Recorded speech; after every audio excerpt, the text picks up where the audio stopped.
Welcome to the Private Practice Startup Podcast, where we help ambitious private practitioners across the globe to brand themselves and grow their dream practices. We chat with successful private practitioners, business coaches, and marketing experts, bringing you tons of practice building ninja tips. Visit privatepracticestartup.com for awesome resources, attorney-approved private practice paperwork, and our signature marketing e-course. Here are your co-hosts, Dr. Kate Campbell and Katie Lemieux. Hey, Startup Nation. Welcome back to another episode of the Private Practice Startup Podcast. We are super excited to hopefully have you back. And I say hopefully because we do hope you guys are loyal listeners. And for that, we wanted to thank you. So today's podcast, we are talking about actually a podcast topic that you guys had requested. So Michael Knoll is our guest today. We're going to be talking about starting and thriving in private practice on a shoestring budget. So we haven't actually had this topic yet. And it's very interesting. Sometimes I'll start to think of topics I want to talk about, and either a guest will contact us or Michael just suggested this. So I'm really excited to talk about this. And he created an awesome list of resources for you guys. So if you're just starting in private practice, or maybe you've been in private practice, you need to cut down on some expenses, this is going to be a great podcast for you to listen to. And if you joined us last week, you got to hear us talk with Matt Jean. Matt Jean, we've actually known for quite a while. He is alumni at Nova Southeastern, where Kate and I both graduated, and Matt talked to us on fatherhood and entrepreneurship. So if you want to check that out and how to balance all of that. So a little bit about Michael. So Michael is, he loves music and computer programming and all things Star Wars, Marvel, and Milwaukee Brewers.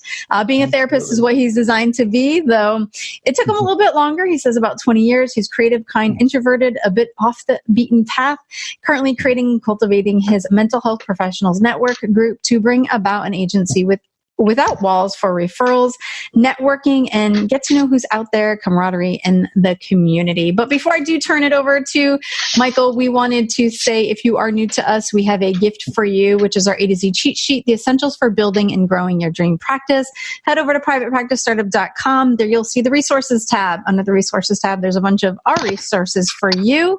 Go ahead and download the A to Z cheat sheet, where you will also receive 5 days of practice building emails to really support you. So without further ado, please join me in welcoming Michael. Hey, Michael. Hello. So just like any good online business, sometimes we have tech challenges, and that so did happen with us. Definitely. It's so weird. I was supposed to do a video session before this. It didn't happen, and everything was working just fine, and then it wasn't working.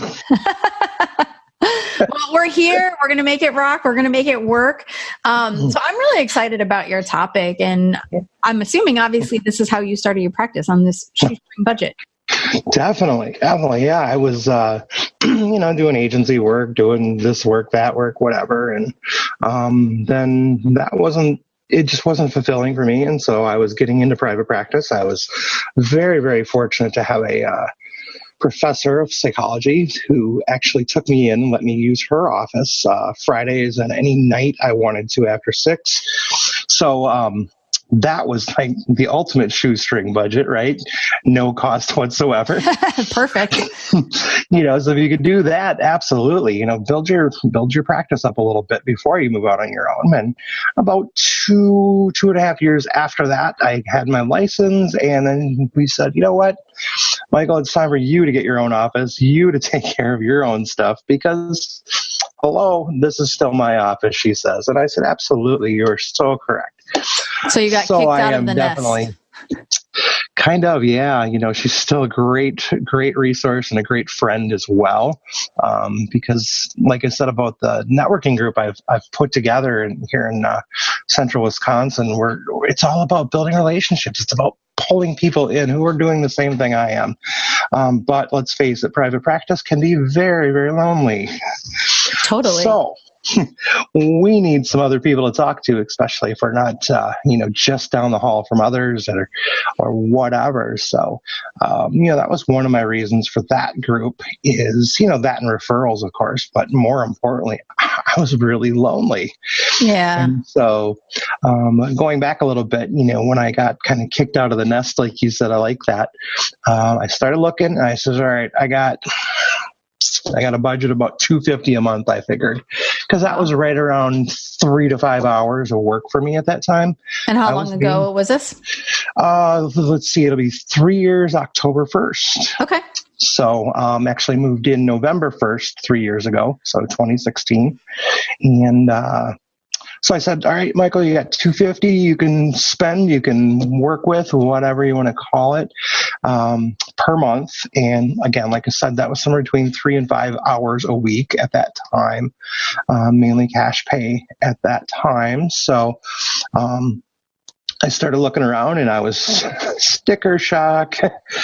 My area is very odd as far as income goes, anywhere from super poor to super rich. So, we've got, an influx of, somewhere around 25 to 35,000 is probably a median income around here. Okay. Although that's probably really old numbers, so it's probably nowhere near correct anymore. Most people wanted to use insurance, or if they were cash pay, they wanted to pay ultra cheap, 25, 30, $50 an hour to see me, which was, okay, let's just do this. We can do this. So I looked around. Office space was really expensive, or they just weren't. They were in really weird spots. Like one, I had to walk through a conference room, which was actually a junk room, to get to the office. And I went, huh?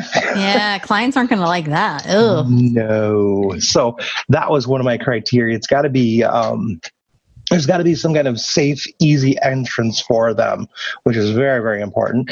And there's got to be some kind of waiting area where they can feel like, hey, I'm not being stared at, I'm not being watched, et cetera, et cetera.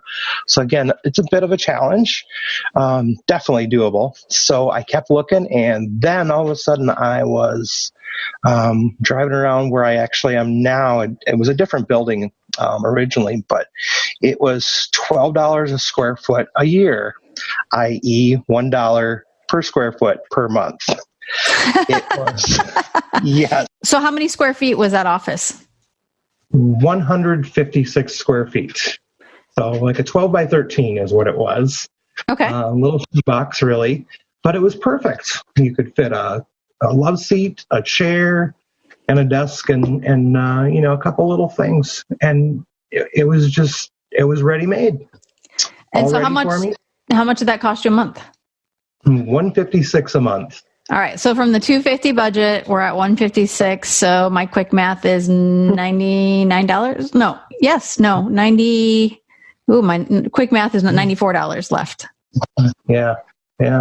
Basically. So what'd you do from there? Well, then, okay, now we got to do some furnishings, right? Yeah. I didn't exactly have a house full of couches and chairs I could utilize. I probably could have, but they would have been kind of gross. So I went to look for office furniture next.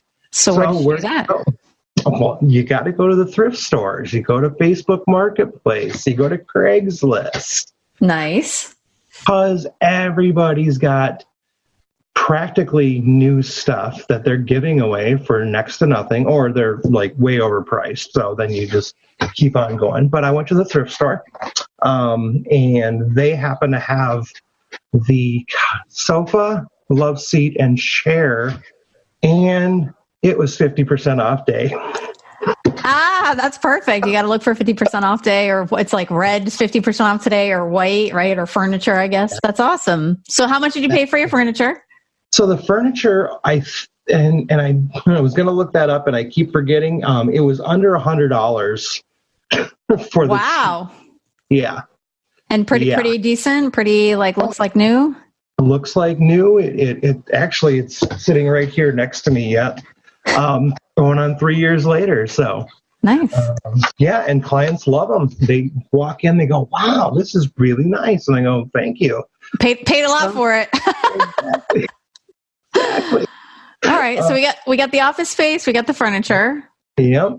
And then a few knickknacks. I think the only thing I bought new were the lights, the big lamps, and then a bookshelf. And that was $40 total. So, and I'm still using all of those. My folks donated a desk It's actually a very nice cherry desk. Nice. It was a display model at JCPenney's for years, and my dad was the manager, so he said, "Hey, I got this desk. We're moving. Do you want it?" I said, "Absolutely." Gotcha. So asking your family about, maybe kind of gifting you some stuff as you, it's kind of like, I guess, like a baby shower, right? It's like, hey, I'm opening up a business, and maybe we should create something like that, like the entrepreneur shower. Yeah. Helping people get into business. Yes. I love it. I love it. Yes. I mean, you don't need much to get your therapy practice up and running and going. You probably have a garbage can at home that you don't use for everything. There you go. Throw a reusable bag that you get at whatever store. For us, it's Quick Trip, right? They put everything in a bag. Use that for your can liner. I'm still doing that. Because why would I go out and buy, $10 worth of garbage bags to use every month? Sure. That's just silly, right? Nobody cares. And actually, in a lot of ways, I think a lot of my clients appreciate that. I don't have ultra high-end stuff in my office, and it's not, I'm not the guy with the tie and the suit and very stuffy, because it's not me. Right. And it's so important to really authentically be who you are to attract the clients that you want. Right. And so that's a perfect fit for your clients, or someone else's clients might be a little bit different, whether you're working with kids or more high end clients. So for you, your office and your clientele really, really match. So before we move forward, why don't we just take a quick break for our sponsor? Definitely. If you're in private practice, you wear a lot of hats, and some of those hats are totally great, but some, like filing taxes and running payroll, for example, not so great. That's where Gusto comes in. They make payroll, taxes, and HR actually easy for small businesses like your private practice. Fast, simple payroll processing and benefits, and expert HR support all in one place. Gusto automatically pays and files your federal, state, and local taxes, so you don't have to worry about it. Plus, they make it easy for you to add on health benefits and even 401ks for you and your team. Let them wear one of your many hats. You have so many better things to do with your time. Listeners get 3 months free when they run their first payroll. Try a demo and see for yourself at gusto.com/PPS. That's gusto.com/PPS. There are so many ways to keep your practice organized, but Therapy Notes is by far the best. Their easy-to-use, secure platform lets you not only do billing, scheduling, and progress notes, but also create a client portal to share documents and request signatures.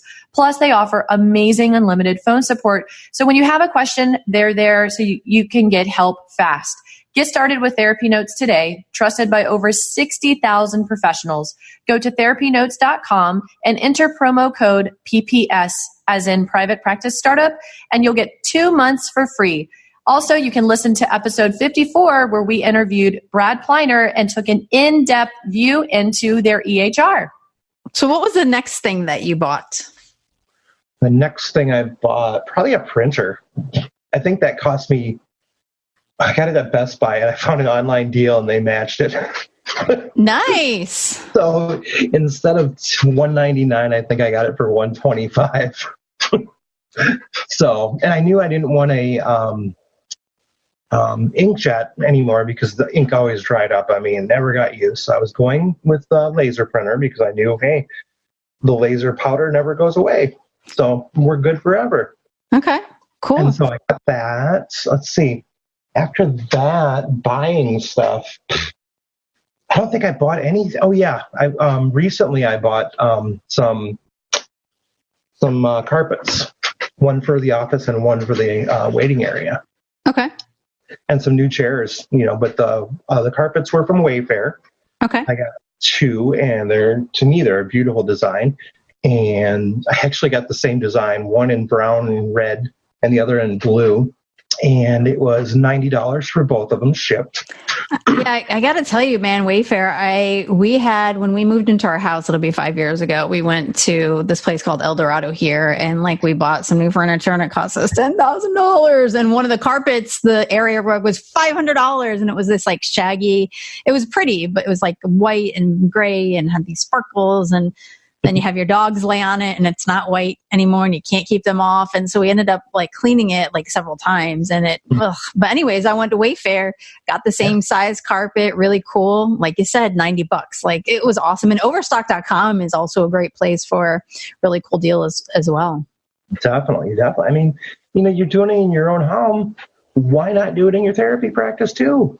I mean, clients aren't going to be able to tell a $10,000 furniture set from a, let's say $1,000 furniture set. Well, if you're finding all the right deals like you did. Yeah. And I always test them out too. I sit on them, just like I would if I was to go to the store and buy one for the house. I got to sit because, especially in the office here, I'm going to be in this chair a lot, right? Upwards of 35 hours a week, I'm going to be sitting in that chair sometimes. So It's got to be comfy. So, and then you got to check out the other side of the table. The client's going to be sitting there too. You don't want sitting in something that just saggy or droopy or way too hard even. So, it took a little time, but it was kind of like the moment when I found that furniture. Nice. And I just love it. I love it. So share with us like kind of the other stuff. So I'm thinking about like paperwork, liability insurance. Did you do an EHR or not? Tell us about that stuff.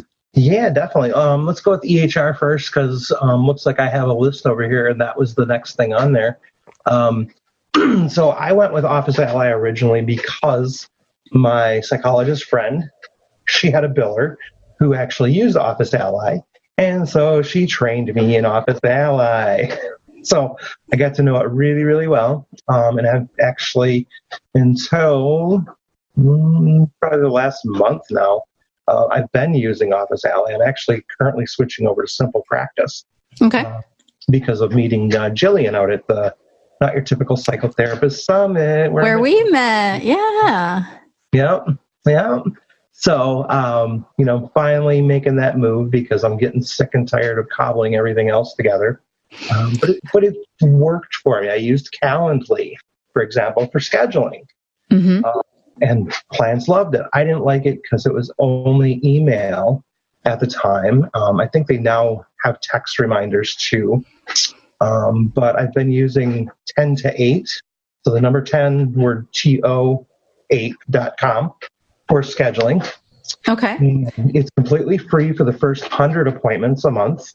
Wow. I feel like I'm giving them a big shout out ad here. That's okay. You're sharing your list of resources and how you got started on a Shoestring. I don't want to say that too fast because I'm afraid that I might slip up and say something else. So Shoestring budget. Right. So just out of curiosity, with Calendly and the 10 to 8, are those both HIPAA compliant or do they have a feature for that? So you can make, 10 to 8, you can make HIPAA compliant, but then it costs a whole lot of money. Not exactly. They do have a business agreement that you can sign and have that. It's not really a BAA, but it definitely protects all your information. Okay. More of a that would be an important thing. Right. Important thing to assure that your calendar scheduling is definitely HIPAA compliant. If you fall under the HIPAA guidelines, if you're private pay, you don't necessarily don't fall under the HIPAA guidelines there. So just make sure you double check and do your work. So from there, where did you go from there? Let's see. So notes, I was just using the old yellow pads for a long time. Until about 2-3 months ago when I found the Rocket Book, which is pretty much like using paper. But after you use it, you can scan it into your phone or whatever scanning software and then upload it right to the cloud or wherever you can, upload it. And it takes a picture and it does transcription if your handwriting doesn't suck like mine. Transcription's not great, but it's not bad. And then you wipe it away with water. Wipe it away with water. Yeah. Please do tell. So it's actually just a little terry cloth, and you use the special Frixion pens, is what they're called, I think. Let me see. That is a completely new word for me. Yeah. Pilot Frixion. I don't know if you can even see that, but this is like a special pen. You can buy them just about anywhere. The Rocket Book. Huh. Okay. This one's got 32 pages. Okay. And then you wipe it away after you've scanned it, and now it's on your computer or wherever you sent it. And so do you wipe, is it like a whiteboard-ish? Kind of, but it's more like paper. Huh. So, yeah. Very interesting. $30. Okay. Paperless. Paperless. Gotcha. Paperless. Got it. And then the other thing, I've been also trying out a writing tablet lately, which is okay-ish. The one I found was remarkable, but it's like $650. And I'm like, I don't want to spend $650 on a gadget at this point. But I found one on Amazon, and I think it's in my links. If I don't, I will get it to you. It's an LCD writing tablet is what it is. So you write on it, you hit save. It goes into a memory bank on the tablet, and then you can push it to the cloud. Again, paperless. And what cloud service do you use, or a HIPAA compliant cloud service that you recommend? Well, right now everything's just going to my computer, and then I'm what's the word? Wow, I just lost it. That's okay. I should know this, being a former programmer. Encrypted, there it is. I just encrypt everything on my computer right now. And again, I'm moving over to Simple Practice now. So everything will be through them, which is HIPAA compliant, and their cloud service then. So, Gotcha. But I know others who are using like the Microsoft OneDrive. Dropbox is fully encrypted as well, so you can put things up to Dropbox as that's kind of like the original cloud-based. So yeah, that's about it that I'm using right now. But I know there's others that are super easy, super cheap. So what about other things like websites? Yeah. I don't know if you did business cards. Share with me about those.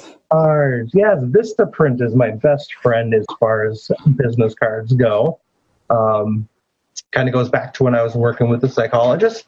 She says, here's my card. I use Vistaprint. Here's a code. So I got, like 500 for $10. I went, okay, I can handle $10. So I got, my 500 cards and, started doing it like that. And I've actually never used any other service other than Vistaprint now, especially since they actually have their little design things on the website now. So you can move your stuff around and they'll keep it for you. And for a while they were doing promo boxes. So when we met, I was actually wearing my logo shirt that they sent me. Nice. Which was pretty cool. It's the only one in existence. So, and they're just, to me, it's just not worth buying t-shirts for my business at this point. But who knows? You never can tell, right? You never know, but you're right. And being in private practice, usually we're not walking around with t-shirts with our logos on it. No. Although that would be, I guess that's one way to destigmatize mental health, right? There you go. So, and then what about website? What did you do for a website? Because I'm a former programmer, I kind of knew where to go, but I kept looking around, and then there was another Facebook group.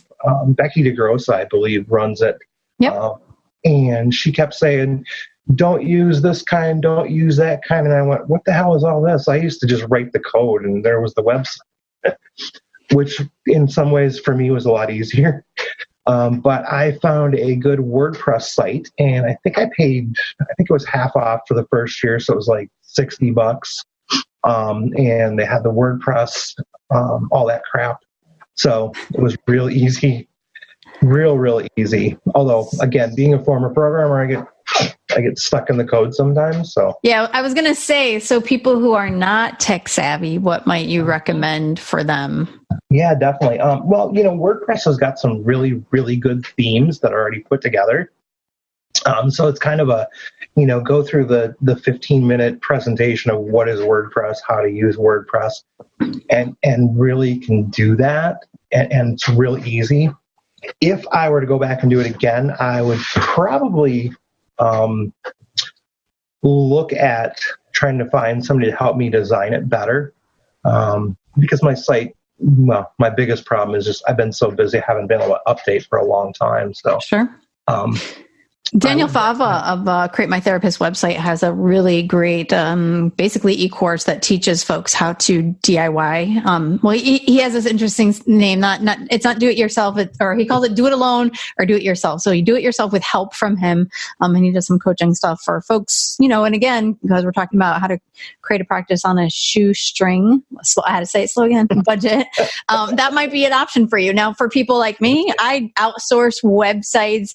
I never even think about creating a website. That is an automatic. I get this like anxiety in my body, and then my brain starts to like fade over, and I get anxious and I sweat, and I start to get like a 10-year-old. Like I get so upset. It's crazy. So outsourcing in tech, if I can manipulate it with my hands, I can figure it out. But technology, when I keep pressing the same button and it's not working and I don't know why, I don't know what else to press. I just suck at tech. So that would be me.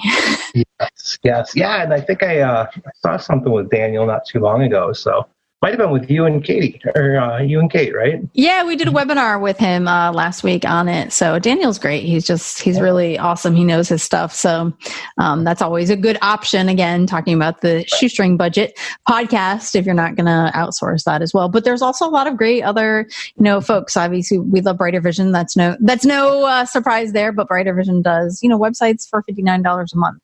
I think you can get your first month or two free. So that's an option to do that. And there's other great folks who create websites too. Yeah. So any final really, really important resources that you want to share before we wrap up for today? Yeah, insurance. Absolutely. So you're going to need liability insurance, of course, as a therapist. That's your malpractice. So I have found that CPH and Associates out of Chicago is probably the cheapest. I haven't had to use them. So, that's great. And then there's also HPSO.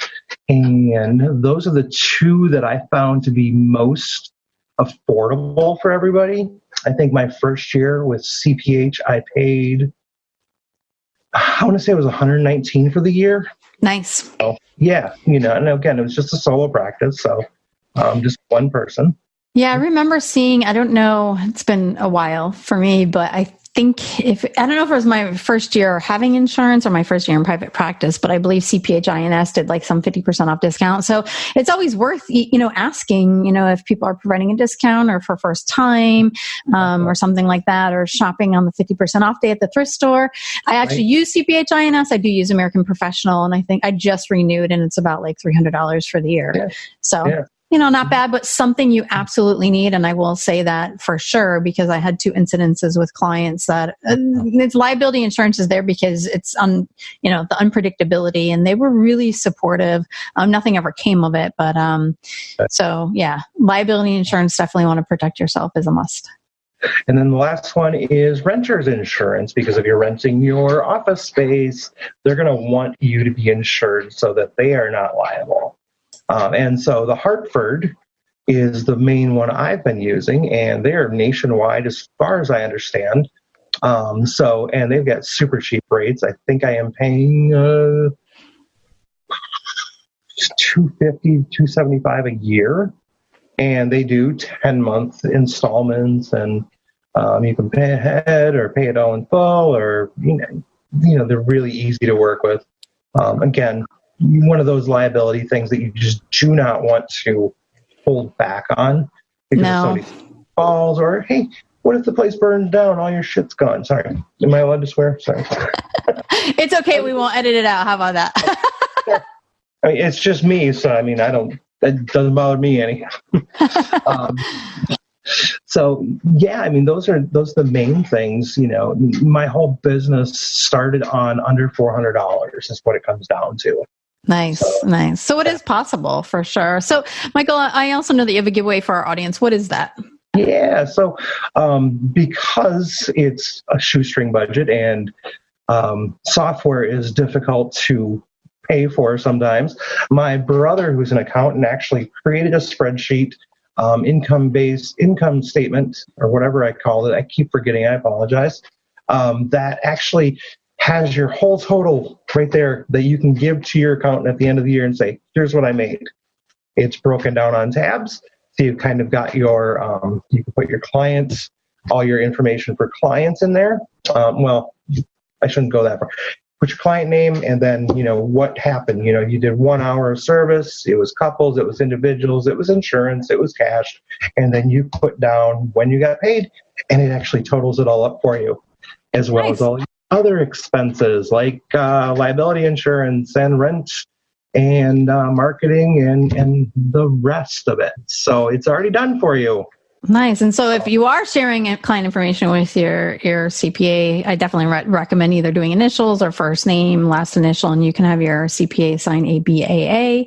That would be important. Or you can also identify your client by medical record number to keep things really confidential. And we actually have a free business associates agreement. So I will actually add that into the show notes, which Michael actually shared not only a ton on the podcast, but he sent us a list. And I was also taking notes of other things that he hadn't already sent us. So I'm going to add to the resource list as well, and his giveaway will be on the show notes page, so you guys will want to check that out. So what I would like to say is, I remember when I first started, and some of my things are still on a shoestring budget, and I think that's really important, because in order to be successful in any business is you really have to kind of predict what it takes to create a business. And sometimes it takes a year or two to really kind of get steady and know how to market your practice. And so when you're a bit conservative on the initial part, it's really helpful. And you can always, upgrade and evolve. I know Michael kind of shared that a little bit with you guys. Like, he did this, but now he's moving to simple practice, and you can add things into your practice. I think what's most important is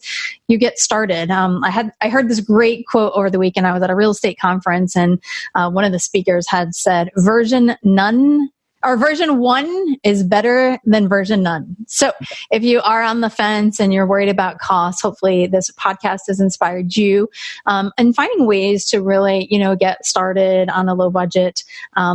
And, I also say, make sure you start saving for marketing, because marketing is really expensive. If you don't have clients coming in your door, you aren't going to be in business long. So that is really important. So Michael, I wanted to say thank you for joining us today and sharing how you got started, and a ton of resources that you shared for other folks to get started as well. So we hope you guys join us next time. So what's interesting is we scheduled one podcast with Nicole Stoller-Peterson, but we had you guys vote on what you wanted to hear, and they were tied consistently throughout the poll. So she's actually going to be giving us 2 podcasts talking all about court documents and how to CYA when it comes to court documents and do's and don'ts. So we hope you guys join us next time for that. And we just wanted to say thank you, Fairwinds Group, for your shout out. And the shout out was great resources for anyone aspiring to be in private practice. We wanted to thank you for that. And we hope that our resources do help you and others. Kate and I love hearing, how these podcasts are helping you, because that's really what inspires us to continue to do what we do and love to serve you guys. So Startup Nation, it's always a pleasure. We look forward to seeing you on the next podcast. And so thank you for allowing us to inspire you guys from startup to mastery. Take care. Thanks for joining us on The Private Practice Startup. Visit theprivatepracticestartup.com for awesome resources, free trainings, attorney-approved private practice paperwork, and so much more.